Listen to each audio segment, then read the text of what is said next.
Anthony, you've worked at the very top of this industry, helping shape Oscar-winning careers. You've worked with Netflix, HBO, and Apple, just to name a few. What was it that drew you into Buzzfix? I've had a very interesting journey in film, Trevor, but I would say it's twofold what really drew me to Buzzfix. The first being obviously the chance again to work with Bill again, who we've worked together for years since I've been in Canada. We made many movies, and it's always a fantastic experience. Still me learning from a real producer as prolific as Bill has been fantastic. But as Bill kind of touched on, we found an interesting gap in the industry. Film students, they pay film schools to make movies, and we pay them. We pay film students and recent graduates to make movies.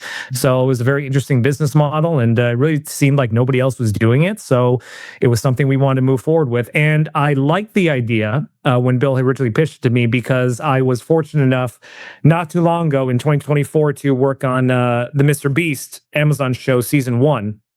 And they had hired a lot of these kids who were film students or recently graduated. It was their first production, and what a production it was. But it was one of the best experiences I've had in my career thus far, working on that set with all these new people. And they were green in various levels of experience, but everyone was just very excited to be there, and everyone did a good job. And, a lot of people thought things would go off the rails with that show because it was so massive and had such a big budget and other things as well. But it was, again, one of the best experiences I've had working in film and television in my entire career. And again, this is going back all the way to my time in Los Angeles. So right away, I was like, I recognize the opportunity there. And second, working at places like Netflix and, Apple and the talent agency that I've done in Los Angeles, you're always working for somebody else, trying to achieve their vision, somebody else's vision. This is an opportunity for Bill and I to build our own business and build it our way and the way we see it.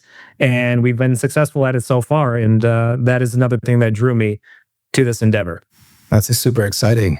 You had 7 years on NFL Sunday, by the way, which is incredible. One of the highest pressure live television environments in the world. Most scripted producers never have that kind of training. How has that experience of making real-time decisions where nothing can be redone shaped the kind of producer that you are? And how would you say that's given you an edge on your peers? It's a great question. I think it really taught me, working there that long and working in that environment, the importance of pre-production and planning. With any film or television series, you do the majority of your work in pre-production. And if you do that well, it's really paint by numbers during production. Like there's always going to be fires. There's always going to be unanticipated issues that come up. Right. But you learn to deal with that. So, but the better you plan, the better chances of the film and television, whatever project you're working on is going to go very well. Right. And obviously working in that environment for so long, you become calm and nothing really gets you agitated. You don't freak out over the little things going wrong. You deal with it, you make quick decisions, and you make it fast because you're under, we're not doing live broadcast here, but you're under a time limit still. We have to make our days, we have high page counts. So no matter what happens, again, that experience really taught me to just be calm, find a solution first, and be professional. And you can solve the problem 99.99% of the time. Right. What a way to cut your teeth, though. That's incredible. Bill, you published some of the most daring personal storytelling of the 1980s through Vortex Comics. Artists who really trusted their audiences with complexity. Now you're producing films tackling things that teenagers are living through daily. Do you see a thread connecting those two things, that belief in stories that don't talk down to the audience? Oh, absolutely. I mean, you've got to imagine I founded Vortex Comics in 1980. And we published some, stuff to break our teeth on. But we were very fortunate that Toronto had this incredible scene of creative people at the time. And Vortex was able to be the nexus of that. Whether it was Chester Brown, who was publishing little mini comics, Seth, who was still a student at what was called OCA at the time, Dean Motter, who had a job doing album cover art. But we were there in the center of it, and I had always sort of seen this opportunity as like, these people, the world needs to know how great they are.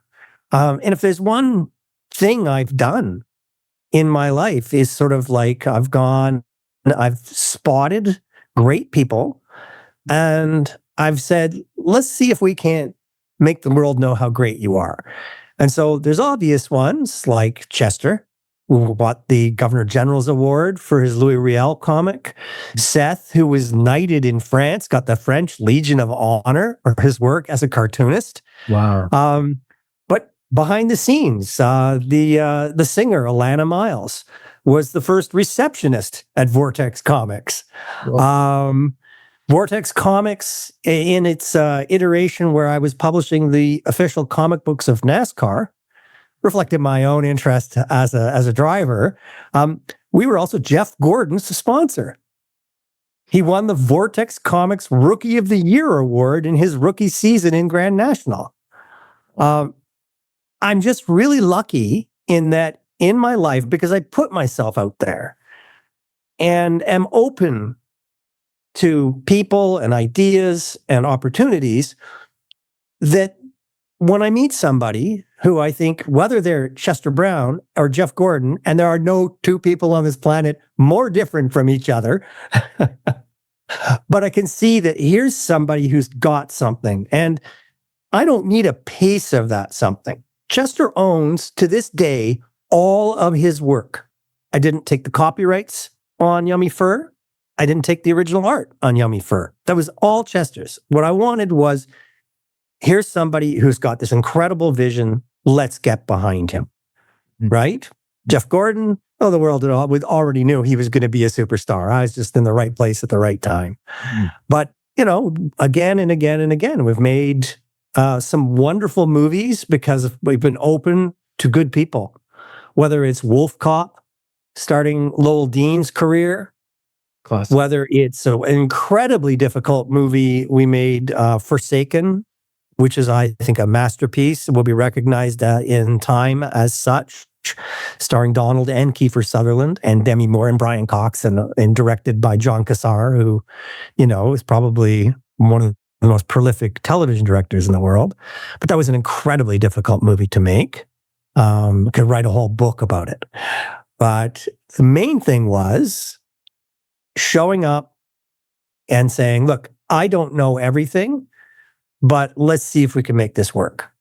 And that's what got Yummy Fur made. That's what got the NASCAR comics happening. That's what made Forsaken. That's what made Wolf Cop. That's what makes all of our Hallmark Christmas movies possible, because we're a little different here. We don't, we're outsiders. We didn't come up with jobs at television networks and, in the big companies and then go out and started our own shingle.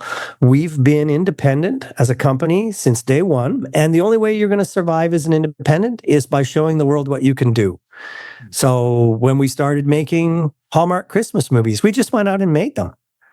And the folks at Hallmark saw them and said, hey, these are good. These are, in their opinion, almost as good as what we make in-house. So yes, we'll buy these.